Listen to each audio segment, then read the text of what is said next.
So mga tol, matapos pong maging world champion muli si Takuma Inoue sa bantamweight division, nang talunin po niya ang kapwa po na si Tenshin Nasukawa 2 araw na ang nagdaan sa bansang Japan, kung saan nasungkit po ni Takuma Inoue ang WBC bantamweight world title. So mukhang gustong gayahin po ni Takuma Inoue ang kanyang kapatid na si Naoya Inoue na maging undisputed din. Sinabi po kasi ni Takuma Inoue na iipunin daw niya lahat ng titulo sa bantamweight.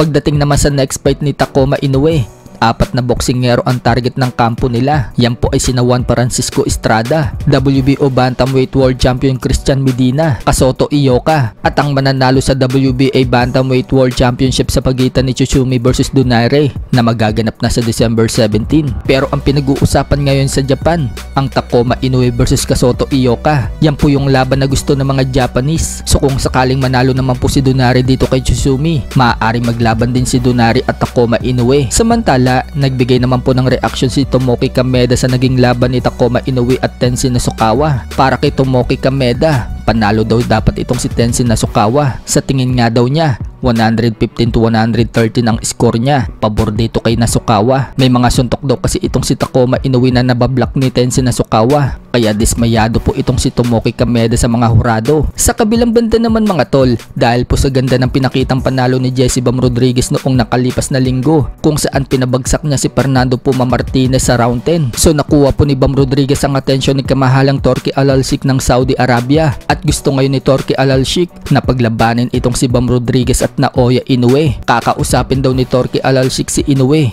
kung gusto nitong labanan si Bam Rodriguez. Na-excite nga daw siya sa laban na yan, at gusto daw niya makita na maging masaya daw ang mga fans, at sa tingin daw niya halos lahat daw tayo gusto daw makita ang laban na yan. So palag naman po itong si Bam Rodriguez mga tol kay Naoya Inoue. Sinabi pa ni Bam Rodriguez mga tol na kapag tinawagan daw siya kinabukasan, tatanggapin daw niya ang laban dito kay Inoue. Paghintay na lang daw tayo at tingnan kung ano yung mangyayari. So tanggapin kaya ni Inoue mga tol ang laban na yan? Ano sa tingin nyo? Sa ibang banda naman mga tol, 4 na araw na nga lang po, laban na ng anak ni Manny Pacquiao na si Jimwell Pacquiao sa Amerika sa kanyang pro debut kontra dito kay Brendan Lally ng US. Ready na nga po itong si Jimwell Pacquiao na lumaban. Pinakita ni Jimwell Pacquiao yung suntok niyang mabilis at dami ng binabato niyang kombinasyon. Sinasanay nga po ni Buboy Fernandez itong si Jimwell na bumato ng marami, katulad ng pinapractice nila ni Manny Pacquiao, para pagdating sa laban, maraming mabitiwang suntok itong si Jimwell. Bukod dyan, kapansin-pansin na hindi lang bilis, kundi malalakas din ang binabatong suntok ni Jimwell. Kaya kaabang-abang po ang laban na yan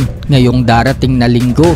Sa ibang balita naman mga tol, Conor Ben, binanatan si Devin Haney. Nagpost po kasi itong si Conor Ben ng picture ni Devin Haney, nakayakap nito si Didi. At sinabi dyan mga tol na alam daw ni Conor Ben kung saan daw nagpa-practice si Devin Haney na yumakap. Dagdag pa ni Conor Ben, kung gusto daw ni Haney na exciting na laban, puntahan daw siya. Sumagot naman po itong si Devin Haney at sinabihan niyang beats itong si Conor Ben, kaya ayaw daw niya makipag-shake hands dito kay Conor Ben dahil alam daw niyang beats ito. Nagpapapansin nga lang daw itong si Conor Ben sa internet.